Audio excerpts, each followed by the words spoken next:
Umaga po sa bawat isa sa inyong lahat. Ako po yung pinaka-chief nila.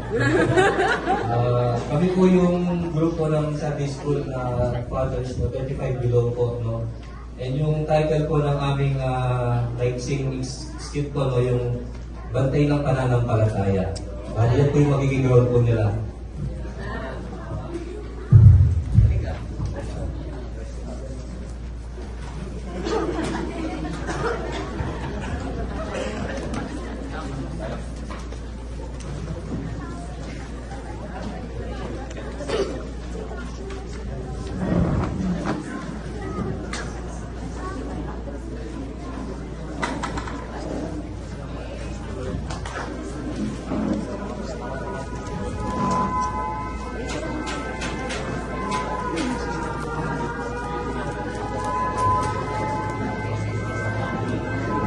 Magandang araw sa inyong lahat. Nais namin na ipakita ang pahalagaan ng pagtuturo at pag-aalaga sa mga bagong mananampalataya sa pamamagitan ng isang makasaysayang tagpo. Pinamagatang Bantay ng Pananampalataya. Isang presidente, mahalaga, may layunin, ngunit nasa kamay at tablet ng kalaban. Isang sundalo, handang magsakripisyo upang masigurong makarating ang mahal na pinuno sa ligtas na lugar. Ganyan din ang buhay ng isang bagong Kristiyano. Bagong simula, ngunit puno ng pagsubok, target ng Diablo. Kailangan nila ng gabay ng proteksyon ng disipulo na handang magbantay sa kanilang lakad.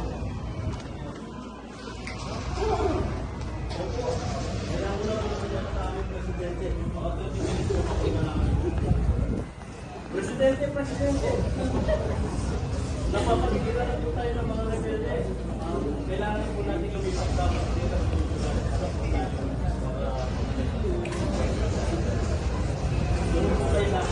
Pagulad ng bagong pananampalataya, ang presidente ay kailangan mailayo sa magulong mundo. Ang mundong puno ng tukso, kasalanan at pagkalito. Kaya't ang tagapagturo ay narito upang magbantay at kumakay sa tamang landas.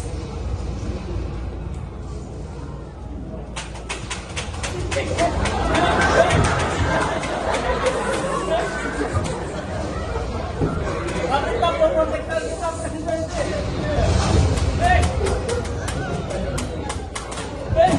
Minsan, hindi agad kayang mahaba ng bagong Kristiyano. Takot, kahinaan at dating gawi ang umahadla. Kaya't ang disciple ay sasalubungan ng mga bala upang matutong lumakad ang alagay niya sa pananampalataya. Hindi siya panghihinaan ng loob dahil alam niya kasama na ito sa laban.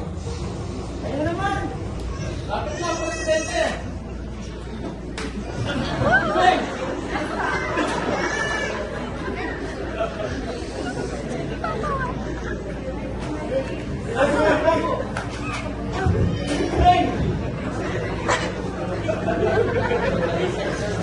Sa bawat pagsubok, unti-unting lumalakas ang bagong mananampalataya dahil sa bawat pagtuturo, panalangin at pagsama, tumitibay ang relasyon.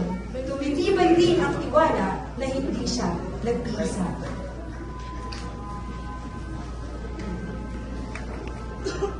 Presidente, kapit lang. Malapit na po tayo. Mabilis lang po kasi ang mga rebelde kaya kailangan na po natin makaalis dito. Sige. Puprotektahan po kita. Alalay lang.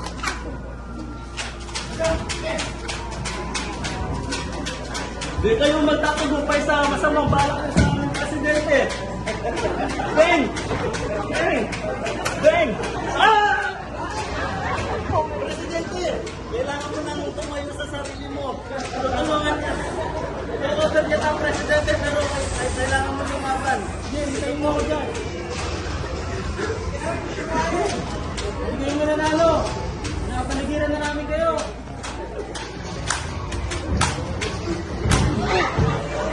Isa na lang, Presidente. Kaya mo yan.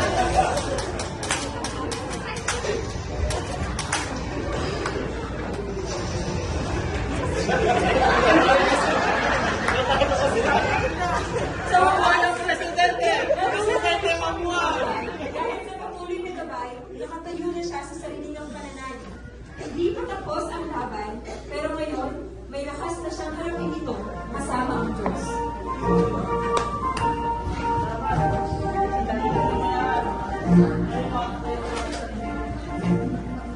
Wala ka naman.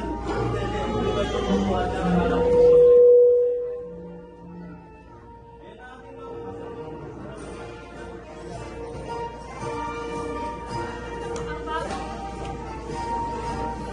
Mike!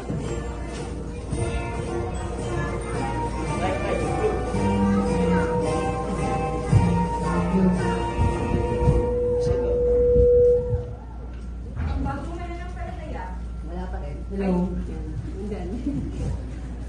Ang bagong mananampalataya ay tulad ng presidenteng mahina pa sa simula, pero mahalaga sa mata ng Diyos. Ang discipler ay tulad ng sundalong handang sumulo ng panganib, hindi para ipagyabang ang lakas, kundi para ihanda ang bagong Kristiyano sa kanyang laban.